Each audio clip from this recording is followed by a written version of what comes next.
This podcast contains adult language and stories of true crime. If you don't like laughing, crying, or being horrified at the actions of other humans, this podcast is not for you.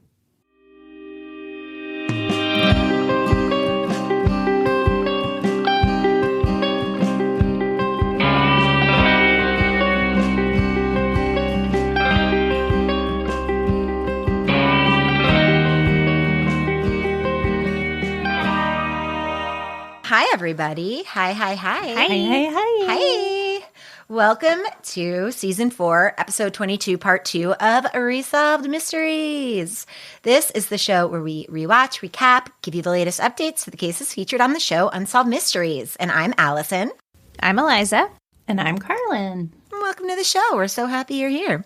As many of you know, for every review that we receive, we donate $1 to a different organization. And this month's organization is the Cold Case Investigative Research Institute, suggested to us by our patron, Tara M. Thank you, Tara. So if you'd like to suggest a nonprofit for us to donate to and also support us on Patreon, you're going to get access to ad-free episodes, 2 additional episodes a month, early access to listener short stacks, along with goodies in the mail. Go to patreon.com/Resolved Mysteries Podcast. All right, part 2, let's get to it. What are we talking about? We have a Lost Loves about Dolores Stradt and her brother Donald. And a missing segment of Colleen Reed. All right, ready? I'm ready. Yeah, let's do it. I love it. Let's go.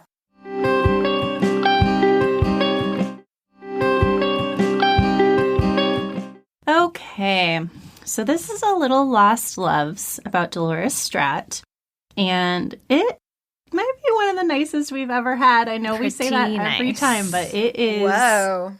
Like, I had, you know, the kind of crying that hurts a little bit? Oh, honey. Like, it hurts your chest a little bit because your heart hurts.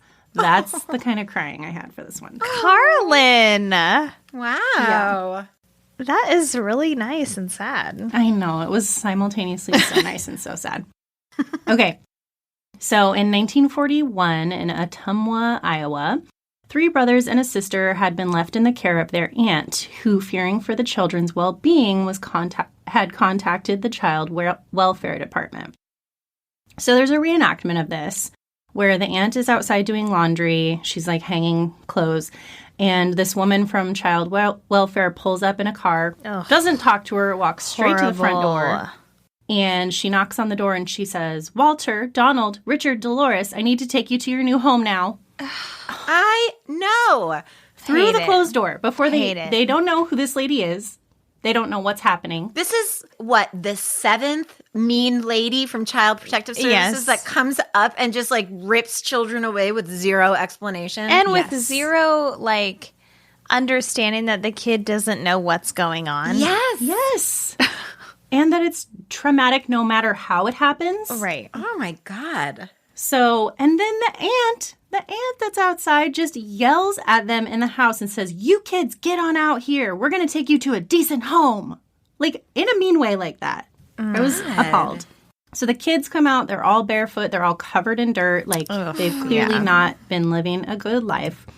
And they filter into the car. And then we have an interview with the biggest sweetie you've ever seen in your life, Donald Stradt. We love him. We love.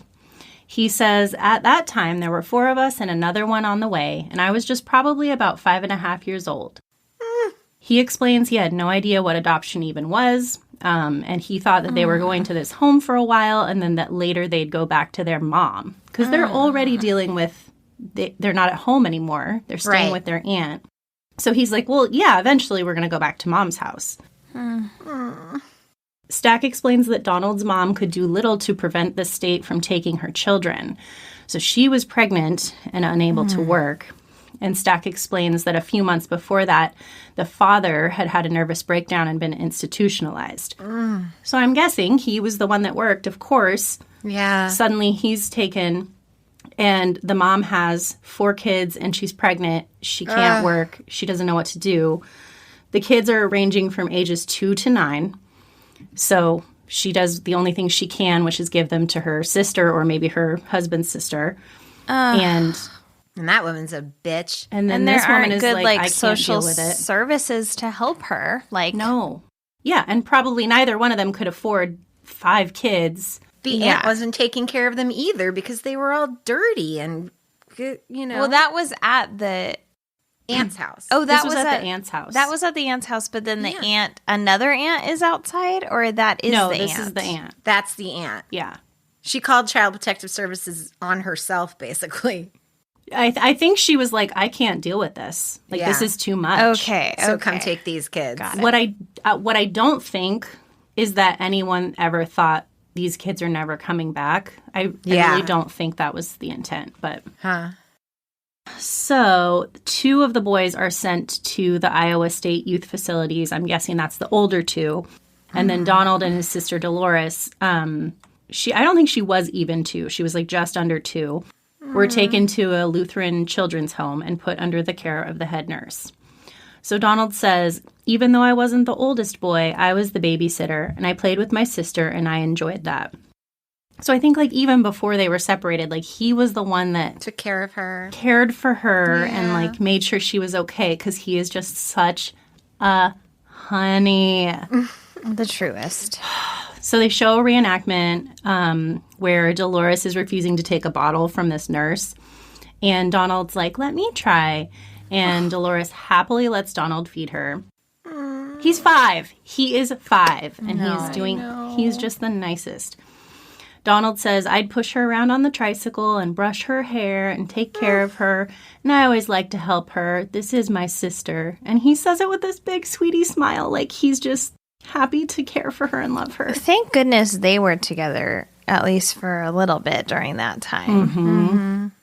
And they have a whole reenactment of this little tiny boy brushing this little girl's hair. And it's just like already crying. Dead. While at this home, Donald is taking care of Dolores, and he starts to realize that they're not going to be sent to the same place to live. So he starts looking for opportunities to escape with her. Oh, my gosh. So one day while the nurse was busy in the kitchen, adorable little Donald, he puts on their little coats. She has like this little pea coat over her little dress. No. And they sneak outside, and he says, this was our chance to go home. Oh, my gosh.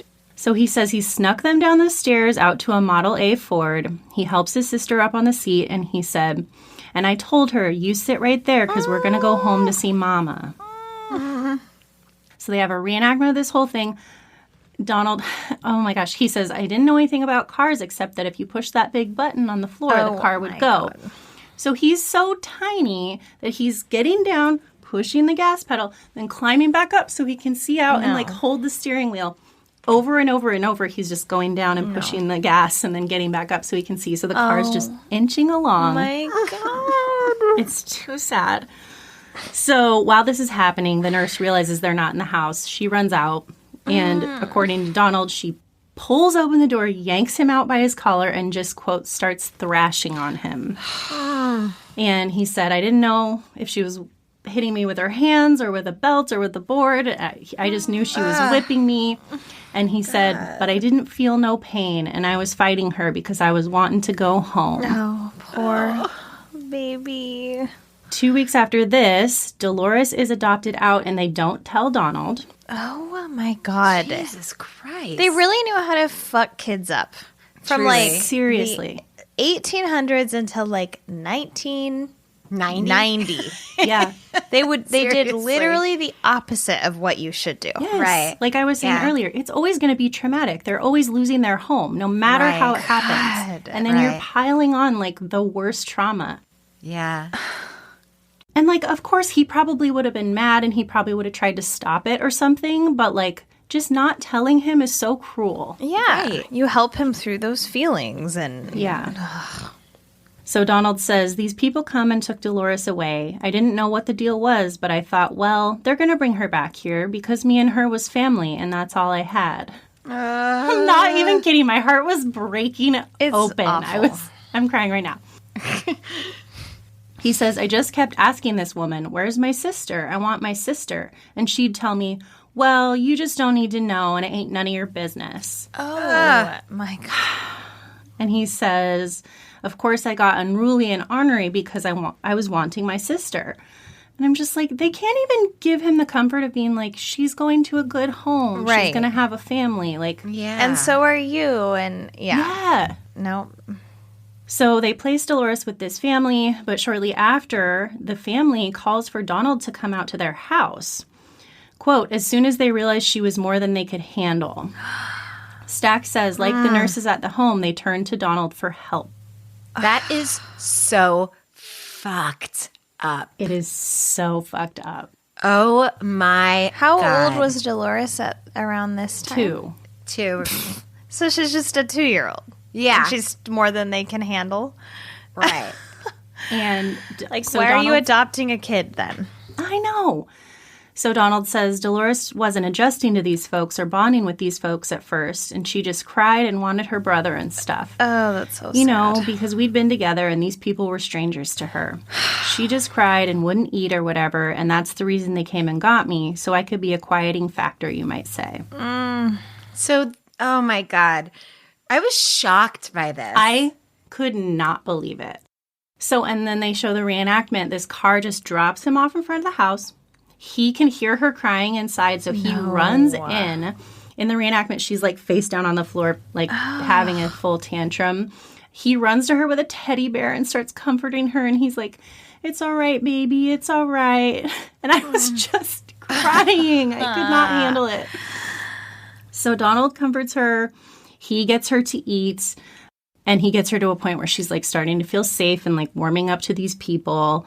And he says that they kept him on for a few days, but he was, quote, expected to stay well in the background. Oh, my God. And then they sent him away. The cruelty of that. This one is like truly emotional torture. Like, Yeah. it's above and beyond. We always say this with these old-timey adoption stories, but this one is truly above and beyond. Like, they are toying with this poor child. And he is 5 years old. 5. It's not even like he's 9 or he's 5 years old. He's 5, and his sense of responsibility is like that of a parent. It is Right. Oh, my God. So, yeah, so they have this sad reenactment where, like, the woman is kind of bonding with Dolores and feeding her, and Dolores is being happy, and Donald's just sitting back on the couch watching because he's not supposed to be, like, part of it. It's just so sad. Oh, my gosh. I know. I hate it. I hate it. Donald says finally they got to a point where Dolores would eat for them and play with them, and he saw that they treated her well, and within a couple of days, the nurse came back to the house and asked Donald if he'd like to go downtown. He says he looked up and saw the woman feeding his sister and thought, well, everything is all right. And he said he was 5.5, and he loved riding in automobiles, so he said, sure, I'd like to go downtown. Oh, no. They're just still lying to him at every turn. Always lying to him. Oh, my God. But he says, of course, I didn't realize this automobile wasn't going to bring me back. So he says they got in the car and they left, and he hasn't seen his sister since. Jesus Christ. So, and Donald's like 50-something in his interview. And I'd be so interested to learn, like, how did Dolores act for the parents after he left? I know. She probably was really sad, and they still just didn't have him come back. 2 is definitely old enough to be extremely bonded to him. Like, there's no way it was easy. Awful. So Donald in his interview says, I think of Dolores almost every day. She's still my sister, don't matter what time has done. Want to try to catch up with 50 years of time somehow. I'd like to hug her neck and tell her I missed her. Oh, my gosh. So Stack then tells us that Donald, his 2 brothers, and their sister that was born after the family was split apart were all reunited in 1965. And I'm not sure the details on how they got reunited, but they found each other.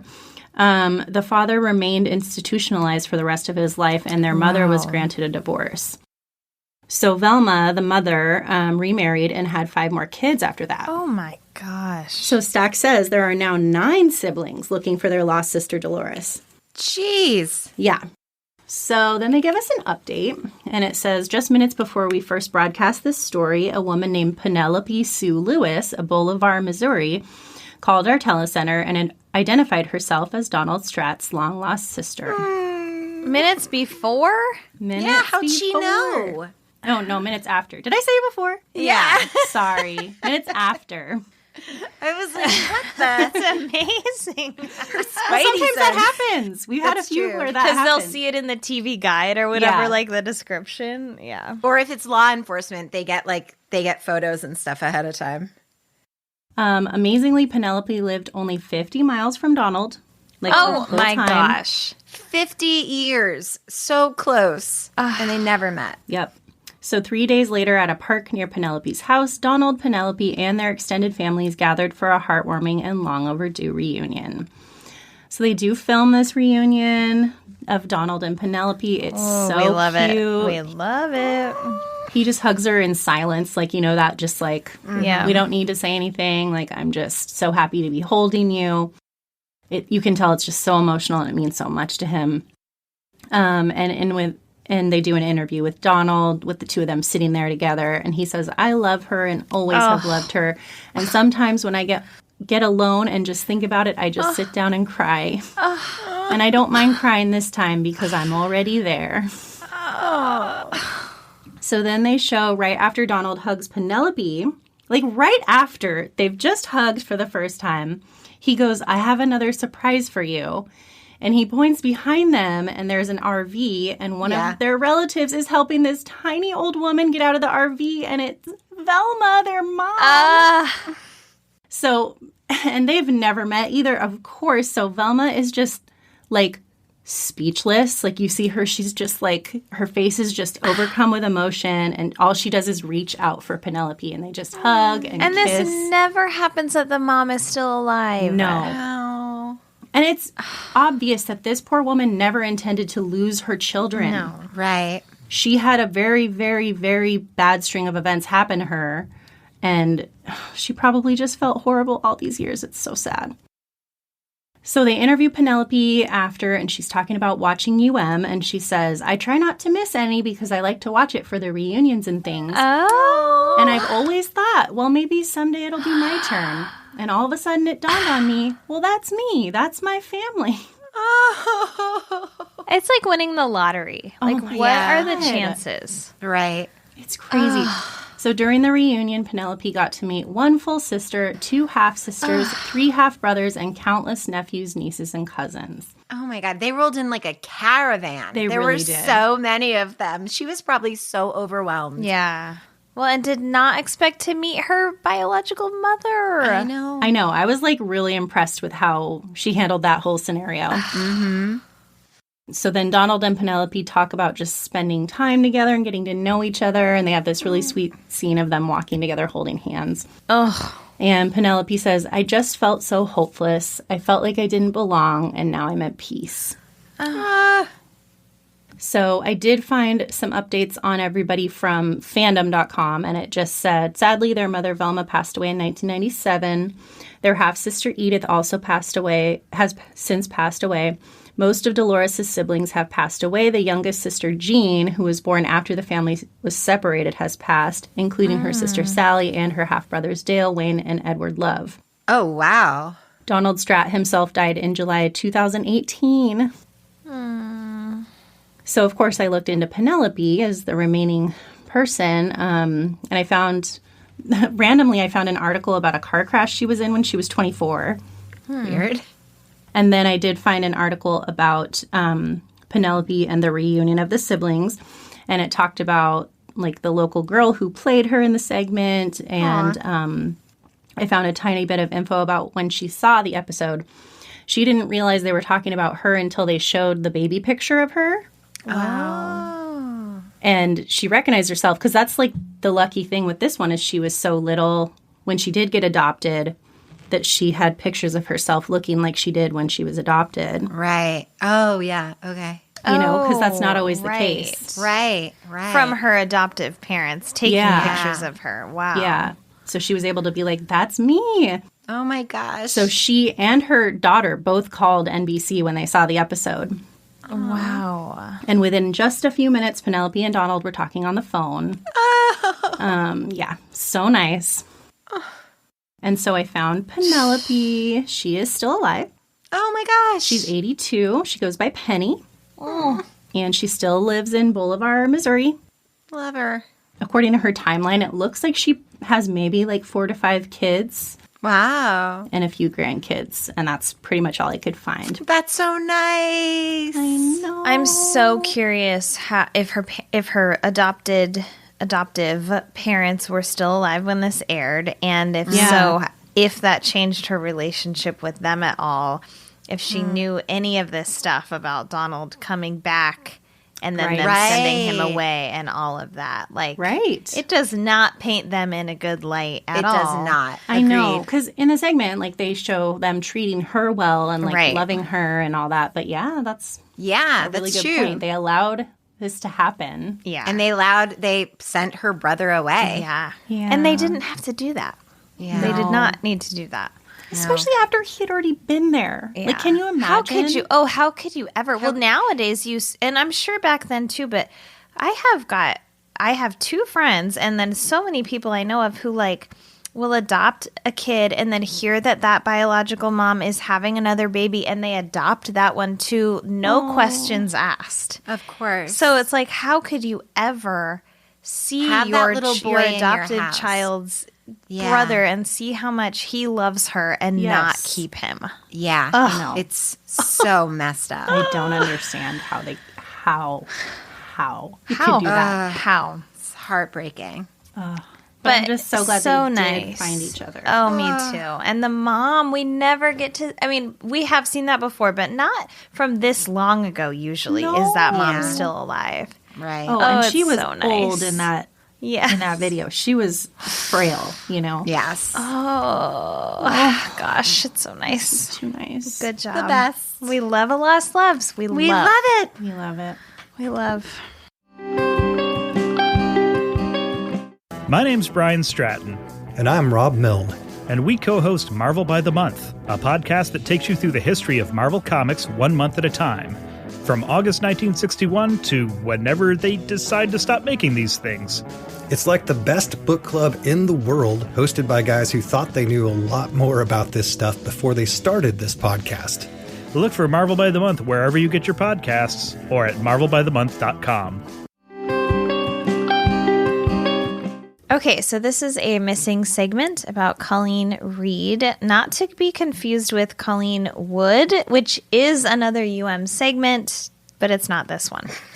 It's not, despite the research some of us may have done.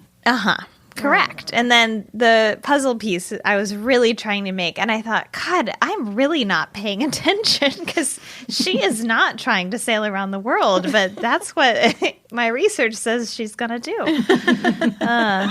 Anyway. So Stack opens by saying, most of us never imagine that we will become part of an unsolved mystery, that we will hear a scream in the night and find ourselves involved in a criminal investigation. Yet, that is exactly what happened to 3 young men in Austin, Texas on December 29th, 1991, all because they happened to cross paths with a kidnapper. Okay, so on that night at 8:55 p.m., we have Steve Marks, who was on his way to meet his 2 brothers-in-law at a friend's house on Powell Street in Austin. Less than a block from the house, he pulled behind a tan-colored car, and he noticed that it was driving very slowly. He followed it down the street and then pulled in front of his friend's house. And in the meantime, the other car he had been following, had pulled into the parking garage ahead of his friend's house. His brothers-in-law arrived about a minute later at the friend's home. So the brothers, Mike and Bill Goins, had been traveling in another car together, and they had encountered that same tan car 2 blocks from the house going the wrong way on a one-way street. And so they come up like basically L-shaped at each other, and the brothers need to turn into that one-way street, but the tan car is going the opposite way and blocking it. And so the brothers motion the other car, like, get out of the way, you're going the wrong way anyway. And it eventually does, like, turn left and get out of their way. And Mike Goins says that they saw the driver and they saw a passenger, and they were, like, annoyed by them, but they didn't have a reason to memorize their faces.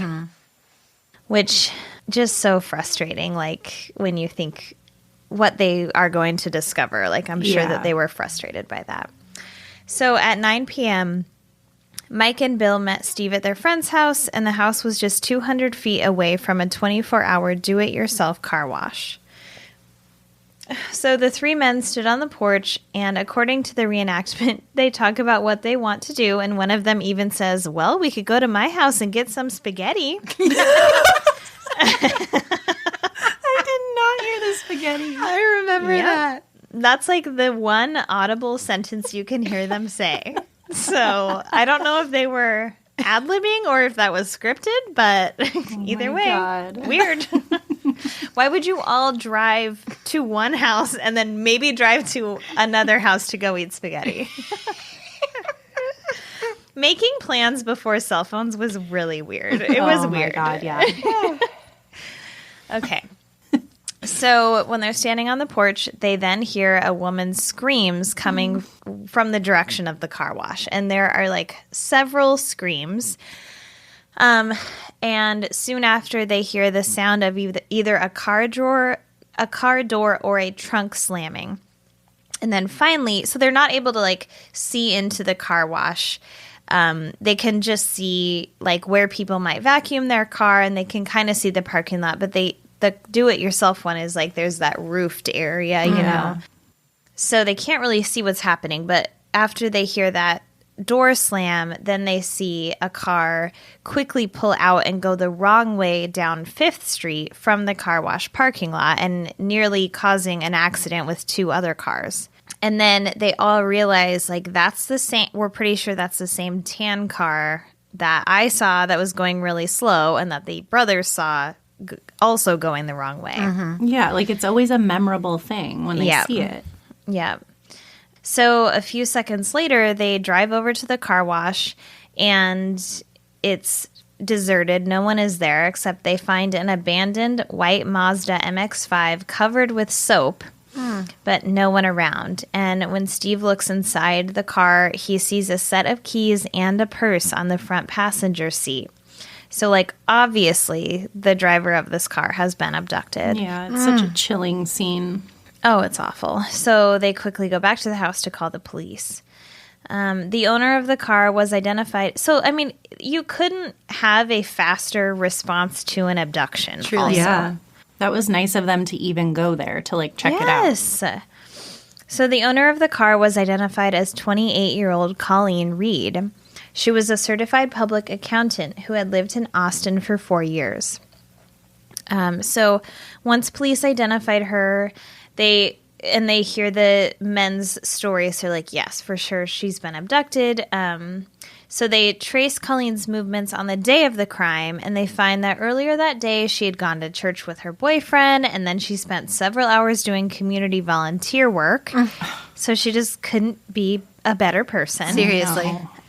And then that evening she went and withdrew cash from her bank machine and arrived at the car wash around 9:10 p.m. and was washing her car alone. So police believe that she was kidnapped, of course, by the 2 men in the tan-colored car. And it's interesting that the brothers even happened to get a good enough look inside of that tan car to know there were 2 people in the car, because otherwise they wouldn't know it was 2 people that were involved. So, of course, Colleen's family hopes they'll one day find out what happened to her. May Rosa, her sister, says, "I've almost convinced myself that we will someday see her again, that she is being held somewhere. I know that is what we want to believe, and the reality is that's probably not true, but there is a possibility." And then another sister, Lori Bible, says, "I think about when do I just say, okay, it's over. Something happened, something horrible. I don't know if I'll ever be able to do that. I've gone on with my life in a lot of ways. I work and take care of my children and do the things I need to do, but there's an empty place that I've had a hard time filling." So then we get an update, and I've got some information about that update. So this case is very, very sad. Basically, we start with a man named Alva Hank Worley, who in April of 1992, so not long after this airs, he is arrested in Belton, Texas. And from what I read, he was basically talking drunkenly about being involved in a kidnapping. But he claimed that when he last saw the person that they had kidnapped, she was alive. And he names the other man involved in the abduction as Kenneth Allen Macduff. Okay. So Kenneth Macduff had been, this is just horrible, previously convicted of 3 murders and served time on death row, but was paroled in 1989 due to overcrowding. Wait, you can be paroled from death row? Apparently you can. I never knew that. Yep. In Texas, baby. Why wouldn't you parole people not on death row? I don't know. It's, yeah. It's insane. Let the people out with drug charges and stuff It is like that. horrible. What the fuck? Okay, so let me go back in time a little bit. I'll go Holy to Macduff's previous victims. So way back in 1966, Macduff, and he's got a pattern of this, is driving around with a friend, which he also did with Alva Hank Worley. So 1966, in the summer, they're driving around. His friend's name is Roy Dale Green, and they're about 18. And Roy Dale Green was like, had always heard Macduff talk about how much sex he has and like just being like boasting about doing like cruel things. And he's a terrible person, Macduff is. So they are like drunk and they're driving around Fort Worth and they spot 3 teenagers. Mark Dunham, who's 15, his cousin Robert Brandt, who's 17, and Robert's girlfriend, Edna Louise Sullivan, who's 16, and they're talking near a car in a schoolyard. So Macduff is like, let's go get them. So he pulls over, he pulls out his gun, and he forces the 3 of them into the trunk of their car. And then Roy Dale Green, who's just a fucking idiot, follows them. Macduff drives them in their car with the 3 teenagers in the trunk. And Roy Dale Green follows in Macduff's car. And they both drive to an isolated field. And right away, he pulls the 3 of them out of the trunk. The boys are begging for their lives, and he shoots them in the face. Oh, my God. Fuck. And then he drags the girl, Edna Sullivan, out of the trunk, and he rapes her, and he also rapes her with a broomstick. Oh, my God. And then it's so awful because it becomes known as the broomstick murders because he places the broom on her neck. Oh, and my God. describes that he's going to step on it like you would kill a possum.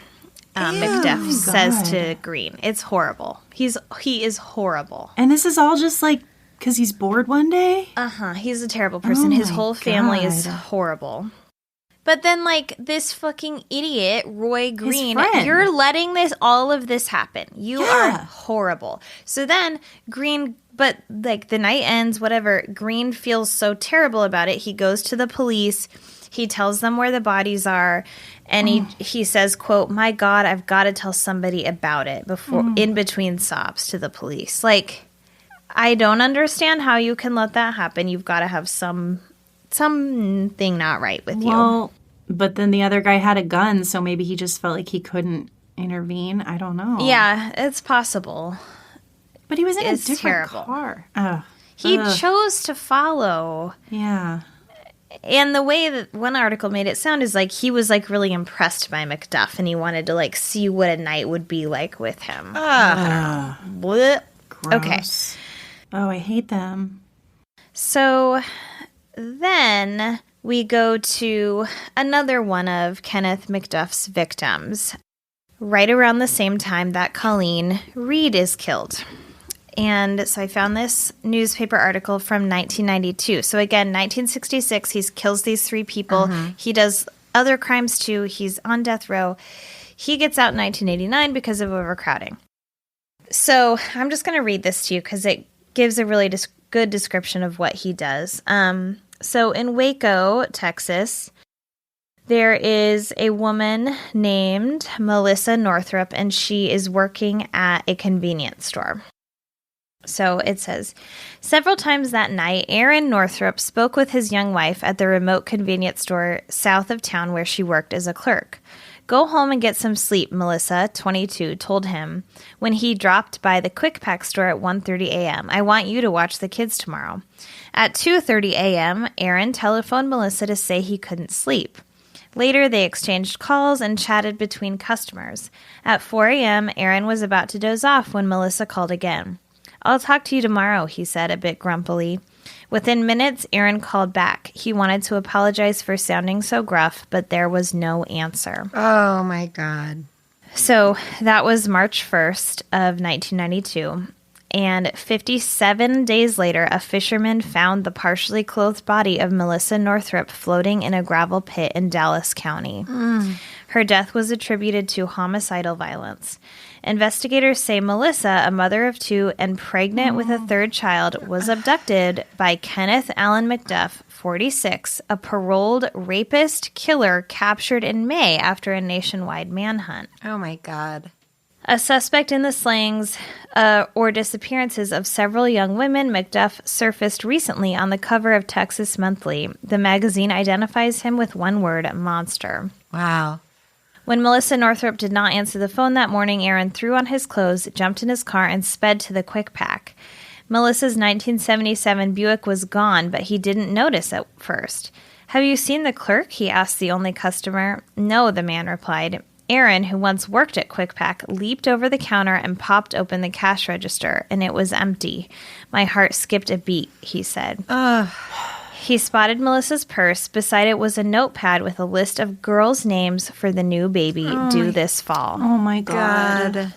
If the child were a boy, the couple would name him Zachary. Aaron tossed a key to the customer and ordered him to check out the restrooms. After telephoning police, Aaron looked in the storage rooms. Again, a very quick response to an abduction. Yeah. And it still takes 57 days for her body to be found. Finding nothing, he ran outside and circled the building, calling out for Melissa in the pre-dawn darkness. It was then that he realized his wife's burnt orange Regal was missing. That's when I got the full impact of what had happened. I knew she didn't leave willingly. So, investigators looking into Melissa Northrup's disappearance discovered an abandoned or broken down Ford Thunderbird at a motel off Interstate 35, which is the same type of car that was tan car that was seen abducting Colleen Reed. So, and they traced the car back to him. There's a little about, he's just a terrible person, but I want to get to when this article talks about Reed. On December 29th, barely 2 months before Melissa disappeared, a 28-year-old accountant named Colleen Reed vanished from an Austin car wash. Police feared the worst. Witnesses reported hearing a woman scream that night and seeing two men speeding away in a yellow or tan Thunderbird, but there was nothing at the time to link the disappearance to Macduff.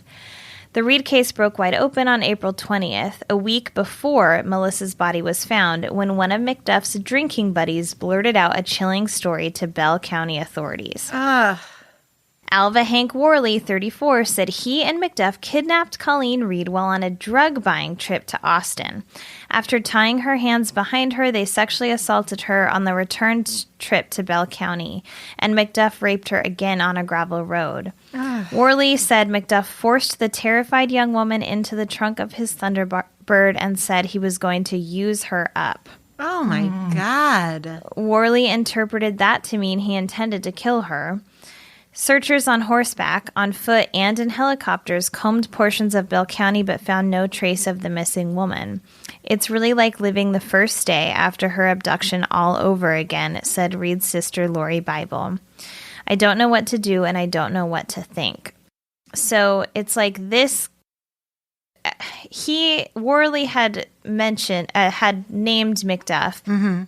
I can't tell if that is like after Melissa goes missing. I think it's still before Melissa goes missing, but they just aren't able to find Macduff yet. So he's still killing people. Wow. He's also remind you, been on death row before. Wow. Should not be out of jail. Like, once again, I feel like the state is culpable in this murder because... Yes. Mm-hmm. Yes. Why? Why are you doing... Why? And it's Texas. Texas kills everybody. Right. Okay, so there's more to that article. It's a really good article from Port Arthur News 1992, but just I'll keep giving some more updates. Okay, so Melissa Northrup's remains are found, but Colleen Reed's are not. Oh. For a really long time. In May of 1992, Macduff was arrested and charged with Colleen's kidnapping, rape, and murder. And in January of 1994, he was tried and convicted of the charges, but at the time, her body had not been found. So, thank goodness, I mean, I don't know how we feel about death penalty stuff, but yeah, he is put to death in 1998, and right before his execution, he led police to her body, which was located on the banks of the Brazos River just outside of Marlin, Texas. And her remains were identified through dental records. Wow. The worst part, I mean, all of it is terrible, but this fucking guy, many of his victims' families are there at his execution. And this article says, Kenneth Allen Macduff, a serial killer believed to have murdered perhaps 15 people in Central Texas. What? So more than the 3 and more than the 2. And I do have the names of a couple others that are for sure his victims that I couldn't even go into, but he's truly a serial killer. Was executed by injection Tuesday night for the 1992 abduction and slaying of a Waco convenience store clerk, Melissa Ann Northrup. Before he dies, he says, "I'm ready to be released. Release me." Ew. And then he nods at his family, and they nod back at him, and he dies. Just truly so terrible. The other names of his victims, I couldn't really find Alva Worley, by the way, the man who names him. Mm-hmm. It looks like he's supposed to still be in prison. So I couldn't find any articles that said he died. So I think he's still in prison, although it says he is eligible for parole in 2021. But I couldn't find an update to that. So his known victims from one site that I found were the teenagers, his first 3, Marcus Dunham, Robert Brand, and Edna Louise Sullivan. And then there's Brenda Thompson, who was apparently abducted and murdered during the evening of October 10th, 1991, again, only 2 years after he's paroled. She was last seen screaming and trying to kick out the windshield of Kenneth Macduff's truck. And her body was not recovered until 1998, when he also led authorities to where he had buried her before he was executed. Wow. Then there's Regina Deanne Moore, who was abducted and murdered during the evening of October 15th, 1991, 5 days after Brenda Thompson. Wow. Oh, my God. She was last seen in Macduff's pickup truck in an area of Waco called The Cut, and her body also discovered 1998. Wow. And then Colleen Reed, who was abducted December 29th, 1991. Valencia Joshua, who they are not exactly sure when she was murdered, but she was last seen knocking on the window of Kenneth Macduff's dorm room at Texas State Technical Institute. No. What? Yes. Oh my God. Her body was recovered in a heavily wooded area near the campus. And then Melissa Ann Northrup, who was killed February 29th, 1992. Wow. So he is a serial terrible killer. person. Yes. Evil. I mean, talk about like diabolical mind. Our next episode, he could be on there. Yes. Seriously. So this could be a whole podcast series about him, but just, I could not believe the message boards are just like horrified that a man who was on death row ever got out. Right, of course. It's like, even even if there's overcrowding, aren't there people on death row who haven't killed 3 people? I was going to say, even 3. if it wasn't death row, someone who could kill 3 people on a whim as like just an evening activity. Mm-hmm. Yes. In front of someone else. Like, in front of unafraid someone to else. hide it. Yeah. Yeah. Wow. And, like, that's his MO. He's then traveling around with this other Alva Worley guy. And I read one newspaper article that said one of the witnesses, either Worley or I think it was Worley, is like, we would ride around and he would just say, oh, I could take her. Oh, I could take her. Or I want to take her. Ew. And then he had known Melissa Northrup from working at the convenience store, and he once told someone, I want to take her. Like, that's how he worded it. Ew. He's a monster. Wow. Oh, my God. I've never heard of him. I know. And he's awful. His mom was known as, like, gun-toting mommy or something in Texas. Ew. Oh, no. He was really spoiled. She would, if anyone ever said he did anything wrong, she'd, like, literally go after them even when he was a kid. So he just was spoiled, was told he could do no wrong. Oh, my God. And then, of course, he gets out from death row, and he's like, I really can do no wrong. They'll never be able to hold There's me. no consequence. Yep. Wow. I can't believe he was in college, too. Like, Yeah. she was last seen knocking on the window of his college dorm. Yeah, that's what that one says. I didn't look into that one. And then there's apparently 5 other cases. Wow. Wow. So horrible. 3, Oh, 4, 5, wow. 6, 7, 8. I guess 7 other cases, because it says he's thought to have murdered up to 15 people. I don't know. Horrible. A monster. It's so weird, like, when we have a segment and then it ends up that the person is a serial killer or... Yes. It's so strange. You always think it's a one-off, and there are these Yes. people that... It's wild. And just poor Colleen Reed, like, she's just trying to wash her car, and you don't... And the chance... I know that we say, like, it's just so unsafe because of these men to be out alone at night, and it shouldn't have to be, but also... What are the chances that a true monster is going to drive by and see you? And it was 9 o'clock at night. She wasn't Right. washing her car, because when I saw that, I didn't hear that it was 9 o'clock at night. So I thought it was like midnight. And I was like, girl, you could wash your car tomorrow. Like, not to victim blame.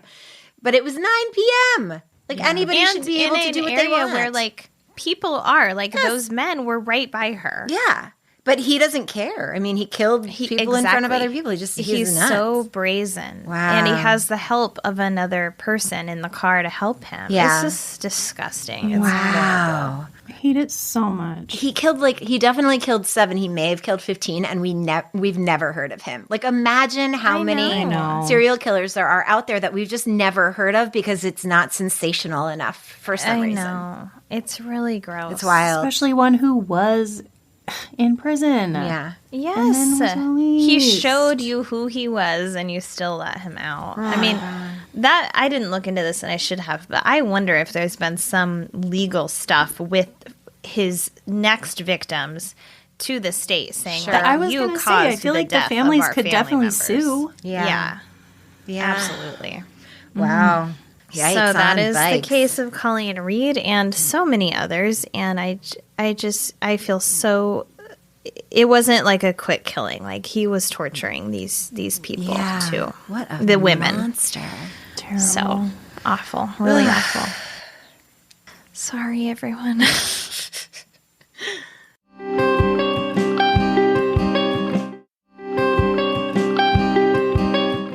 So, things to share, things to feel.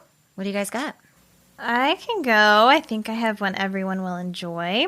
So we've all heard the story of John Meehan, who is the man from the Dirty John episode or podcast. Oh, yeah.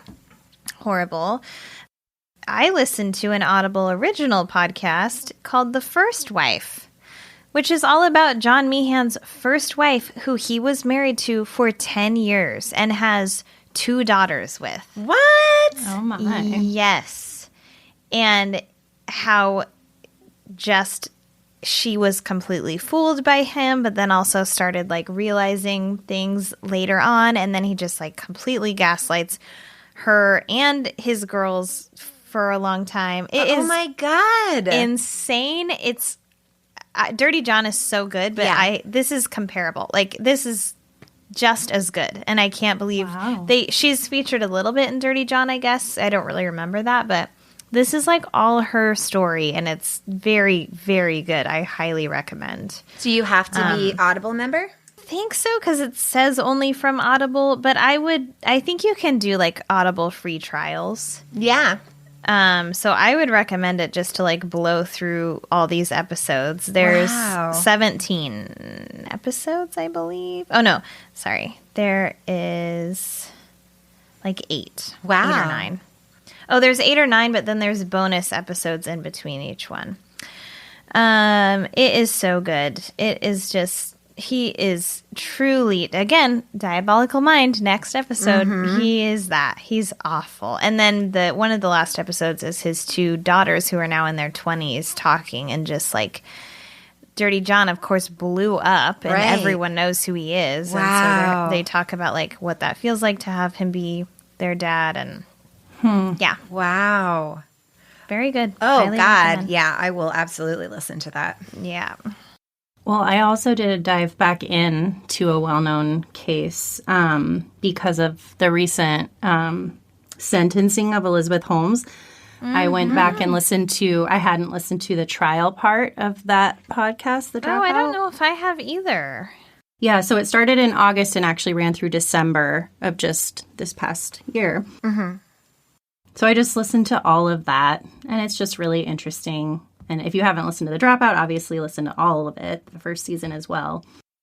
But that's on the Dropout feed, the trial part? Yes. Okay. Yeah, it's just, I think they update the name of it to The Dropout, Elizabeth Holmes on Trial. Okay.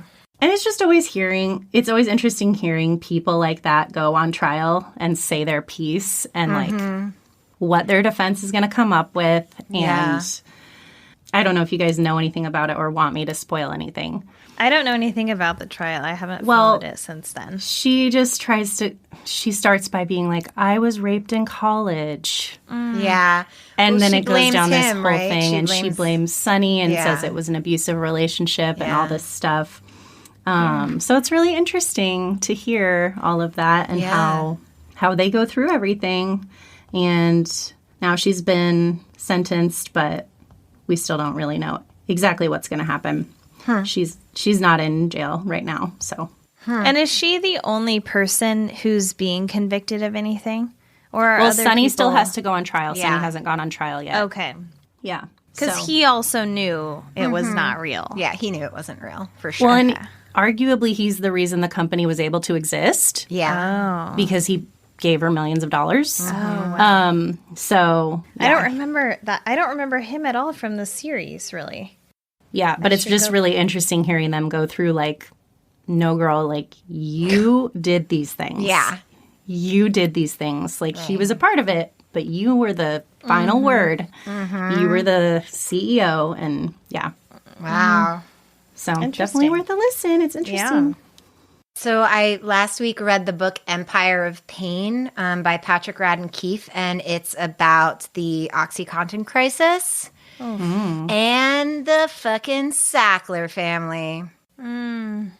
Is that the one there's a Hulu show about now or something? I don't know if there's a Hulu show about it, but I won't be surprised if there's going to be, or documentaries, or just tons of stuff, because it's a crazy. I mean, it's not a crazy story. It's an American story. It's a family that got really rich on the backs of people in a lower income bracket with addiction pretendencies, but it's also, I mean, aside from the Sacklers, it's a lot about who knew, doctors knowing that this stuff was addictive, still prescribing it, opening pill mills. But then there's also like a lot of doctors that didn't realize, who were happily prescribing this stuff. And then, God, I told the statistic to Jamie the other day. I think something like 700,000 people have died of an opiate overdose in the last 10 years or something, batshit. And then just in the last year during COVID, 100,000 people have died of an opiate overdose. Because what happened is, and this is in the book, but at some point people told the Sacklers, hey, people are getting high off of your drug. They're grinding it up and they're snorting it, or they're crushing it and they're smoking it. They're injecting it. So the Sacklers created this coating on the pills, that it was like a gummy. So you couldn't crush it anymore. It would just kind of smush. So the only thing that you could do is eat it. And they did. And the people did. Those people, though, eating it wasn't enough, right? Because it has to break down your system. It takes forever to get high. So if you're injecting an opiate, you can't switch to eating it, but you can switch to heroin because it's a lot cheaper and it's exactly the same. It's the exact same drug as morphine. So it then created the entire heroin crisis that we're currently knee-deep in. And, you know, they knew the whole time. And, of course, there's not a happy ending because this is America, like many other countries where rich people just do whatever the fuck they want. And, you know, they never had to admit culpability. They, I think, went bankrupt, but were able to keep like millions or billions of dollars. Yeah. And then I just happened to, because I'm running out of podcasts that I am enjoying these days. So I happened to find this podcast called Hooked. And I think it's available everywhere. And it's by Campsite Media, and it's hosted by Josh Dean, who hosts the Chameleon podcast that I really love. Yeah, and I really love him. I like his voice, and I like his editorial style. So he had learned about this man named Tony Hathaway, who was arrested outside a Seattle bank in February of 2014. And it turned out that Tony Hathaway had robbed 30 banks in a single year, all within a 30-mile radius of his suburban home in suburban Seattle. And Josh had like read about the story, and he read about it even before he did Chameleon. And he was like, God, I want to know more about this guy. Like 30 banks in a year is insane. So he gets in touch with Tony Hathaway. It turns out Tony Hathaway was an engineer for Boeing, making, six figures a year, married with 2 children, and he was prescribed OxyContin for a back injury. And it is about how this drug totally destroyed his life, totally destroyed his son's life because his son started stealing pills from him, how they both ended up heroin addicts and opiate addicts, and how he robs banks to fund it. No. Oh, God. Yes. It was an amazing companion piece that I just happened to find because, in Empire of Pain, you're reading about all of these stories and it's all very like high level. You're not listening to the actual stories of the people. And then truly 3 days later, I found this podcast. So it really like added a personal element to this You story. are in that world. I was in that world. Yeah. And it was, I can't recommend both of these enough. And I know that Empire of Pain is on Audible, so you can listen to it. So it's really fascinating. And I mean, I knew that there was an opioid crisis, obviously, how can you not? But I didn't understand the depth and the breadth of it and how many people have died. Hundreds of thousands of people have died. And someone said, like, those are citizens of our country. Those are, like, there are people, and no one is doing anything to, like, help them and protect them, Well, and you and I have talked about this because my mom is on, or I don't know if she's had to taper off, but she's been on Oxy for years because she has a terrible pain disease. And so now they make all these like pain clinics where like you have to go to a pain clinic to get your meds, and people who actually have like chronic pain are not able to get their meds anymore. Right. They're tapering you off of Oxy because of the epidemic. So it's like, because doctors prescribed it for surgeries and stuff, that your pain's not going to be forever. Right. And then these people get hooked on it. The people who are chronic pain patients can't get the medication that they need. Well, it's just like everything else that we do, as a society, it's completely reactionary. So it's like, let's give everybody all the drugs, but then let's take all of the drugs away, which doesn't from the solve, people who are going to live in pain forever because it doesn't they can't solve get the what problem. they need. And it's, it was like the Sacklers. The Sacklers weren't like, oh no, this is terribly addictive. We really have to call this back and educate. They were like, let's put a gooey coating on it. Yeah. So that we can then say, well, they're not abusing our drugs. They're heroin addicts. And that was the Sacklers' entire thing. Oh my God, they came up with the term pseudo addiction. And their solution for pseudo addiction was to give more of the drug. Oh my God. Because people thought they were addicted because they weren't getting enough of the drug. So they were going through withdrawal. I mean, they just and there, of course, there were hundreds or dozens of people at top level involved, and then hundreds of people that were like, just let it happen. I looked, and there is a show based on the Sackler family. It's called Dope Sick on Hulu. Oh, okay. Yeah. Yeah, so I can't recommend both of those things enough if you want to get really angry and feel really sad about what money means. Well, and it's like, what did we do? Like, when I had my C-section, I got OxyContin. Like, thankfully, I didn't get addicted, but what if I had? Right. And I had a newborn baby. Right. And that happens to mothers who just had a surgery. Or for a lot of these people, I had Oxy too when they give Oxy to new moms at the hospital for like vaginal crazy. births. Yeah. And I mean, you're recovering, but like, don't. Yes. God, there's and other you're also things. breastfeeding, Yeah. Yes. But that's only, they gave me 15 and that was it. But if you think about people like your mom who have these like chronic back disease, chronic back pain and stuff, they were just on them. Oh my God. At one point they were making like 140 or 180 milligram tablet of Oxy. And then they were saying, well, if you take this, then you won't need it for, 12 hours or 24 hours. But they never did any studies about it. They just said that. And then it turned out that it didn't last as long as they said it did. One, how are you not going to get addicted when you're taking that much at once? So they're taking like all of this at once. And then instead of waiting 12 hours or 15 hours, they're taking it again in 8 hours. No. Yeah.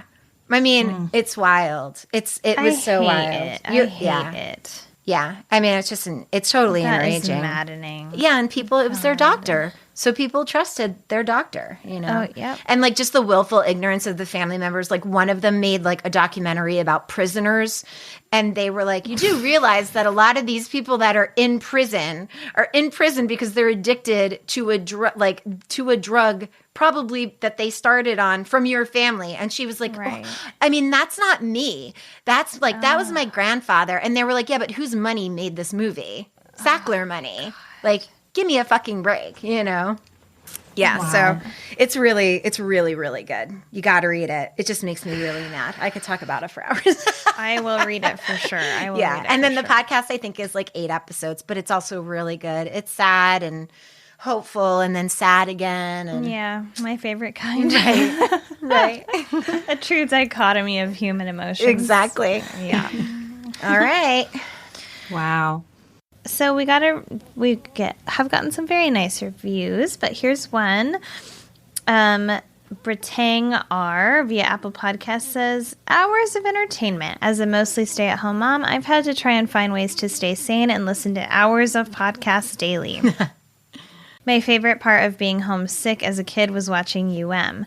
These girls feel like I'm hanging out with my fave besties as I endlessly clean and sip wine way too early. Okay, you are my best friend. Yep, we're with you, girl. I'm only half serious about drinking too early, honey. We understand.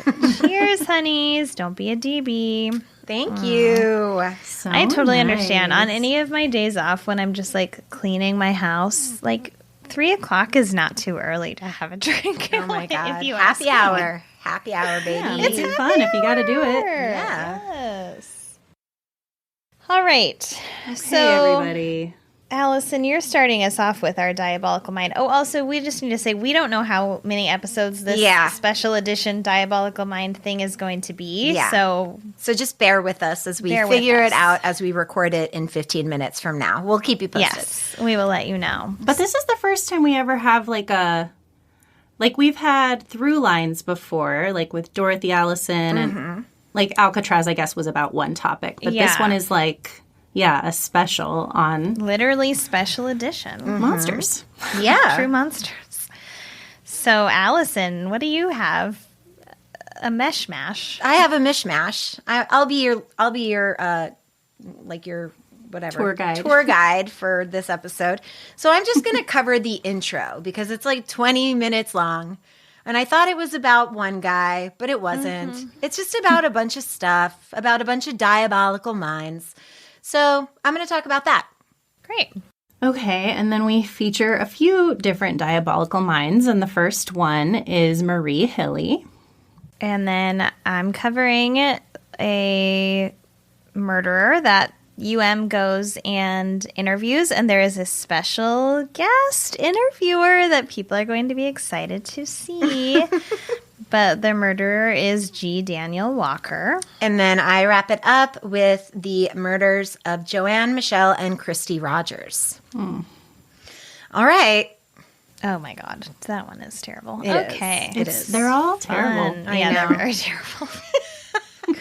All right, let's get ready to record 4 hours of terrible. Let's get diabolical, Let's get diabolical, bitches. Okay, see you then. We love. We love you so. Bye-bye. Bye.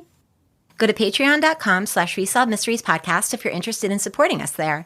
If you subscribe at the $5 a month level or higher, you're going to get ad-free episodes, 2 extra episodes a month, and other goodies in the mail. To see photos we reference in the episode, follow us on Instagram at Resolved Mysteries Podcast and on Facebook and Twitter at Resolve the Pod. You can contact us at resolvedmysteriespodcast.com, resolvedmysteriespodcast@gmail.com, or at our P.O. Box, 14005, Portland, Oregon, 97293. Send us your stories for listener short stack episodes. If you want to email us your favorite unsolved mystery story or cold case or any nostalgia you have surrounding the show, send it our way because we love to hear from you. Subscribe wherever you get your podcasts. If you like us, leave a 5-star review and tell a friend, or tell 2, or tell 3. Don't forget, for every review we receive, we donate $1 to a different nonprofit.